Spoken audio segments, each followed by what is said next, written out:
Idukki Thodupuzha cooperative law കോളേജിൽ വിദ്യാർത്ഥികളുടെ ആത്മഹത്യാ ഭീഷണി.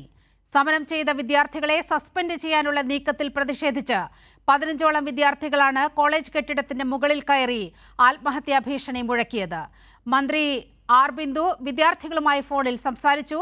മന്ത്രിയുടെ ഇടപെടലിൽ വിദ്യാർത്ഥികളുടെ സസ്പെൻഷൻ പിൻവലിച്ചു. വിവരങ്ങളുമായി ജോസിൽ ചേരുകയാണ്. ജോസിൽ, ഈ സമരത്തിന് സമാപനം ആവുകയാണോ? ഈ 7 വിദ്യാർത്ഥികളുടെ സസ്പെൻഷൻ പിൻവലിക്കണമെന്നാവശ്യപ്പെട്ടുകൊണ്ടാണ് 15ഓളം വിദ്യാർത്ഥികൾ കോളേജ് കെട്ടിടത്തിന് മുകളിൽ കയറി ആത്മഹത്യാ ഭീഷണി മുഴക്കിയത്. വിവരങ്ങൾ എന്തെല്ലാമാണ് ഇപ്പോൾ?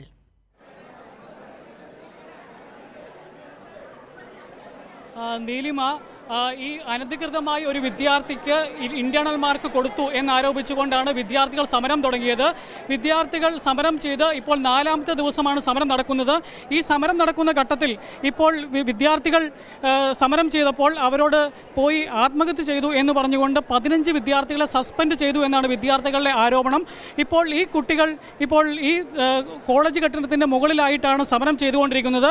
ഇപ്പോൾ തഹസീൽദാരും DYSP അടക്കമുള്ള ആളുകൾ കുട്ടികളോട് ചർച്ച ചെയ്യുന്നതിന് വേണ്ടി വീണ്ടും ഇതിൻ്റെ മുകളിലേക്ക് കയറിപ്പോയിക്കൊണ്ടിരിക്കുകയാണ്. ഈ കോളേജിലെ വിദ്യാർത്ഥികൾ ഒന്നടങ്കം ഇപ്പോൾ ഈ കോളേജിൽ തടിച്ചുകൂടിയിരിക്കുകയാണ്. തങ്ങളുടെ ആവശ്യം ഇത് ആദ്യത്തെ സംഭവമല്ല. ഒരു നിസ്സാര കാര്യങ്ങളിൽ പോലും സസ്പെൻഷനാണ്. ഇവരുടെ വാട്സാപ്പ് ഗ്രൂപ്പിൽ ഒരു അഭിപ്രായം പറഞ്ഞാൽ പോലും അധ്യാപികയ്ക്കെതിരെ സംസാരിച്ചു എന്ന പേര് പറഞ്ഞുകൊണ്ട് സസ്പെൻഡ് ചെയ്തു. അതുപോലെ തന്നെ ഇവിടുത്തെ ഗ്രൗണ്ടിൻ്റെ സൗകര്യം ആവശ്യപ്പെട്ടുകൊണ്ട് ഒരു നിവേദനം കൊടുത്തതിൻ്റെ പേരിൽ വേറൊരു വിദ്യാർത്ഥിയെ സസ്പെൻഡ് ചെയ്തു. അങ്ങനെ നിരന്തരമായ വിദ്യാർത്ഥി പീഡനമാണ് നടക്കുന്നത് എന്നാണ് ഇപ്പോൾ പറയുന്നത്. നമ്മളിപ്പോൾ ഈ സമരം ഈ കോളേജ് കെട്ടിടത്തിൻ്റെ മുകളിൽ സമരം ചെയ്യുന്ന വിദ്യാർത്ഥികളുമായി തഹസീൽദാരും DYSP അടക്കമുള്ള ആളുകൾ വീണ്ടും ചർച്ച നടത്തിക്കൊണ്ടിരിക്കുകയാണ്. നീലിമ, ഈ സമരം തീരാൻ സാധ്യതയില്ലേ? കാരണം വിദ്യാഭ്യാസ മന്ത്രി നേരിട്ട് ഇടപെട്ട സാഹചര്യമുണ്ടായി, മന്ത്രി ആർ ബിന്ദു നേരിട്ടിടപെടുന്ന സാഹചര്യമുണ്ടായി.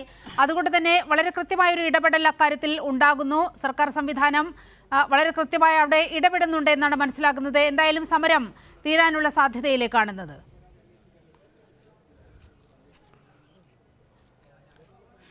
വിദ്യാർത്ഥി നേതാക്കൾ ഇടപെട്ടാണ് ഉന്നത വിദ്യാഭ്യാസ മന്ത്രി ആർ ബിന്ദുവുമായിട്ട് വിദ്യാർത്ഥികൾ സംസാരിച്ചത്.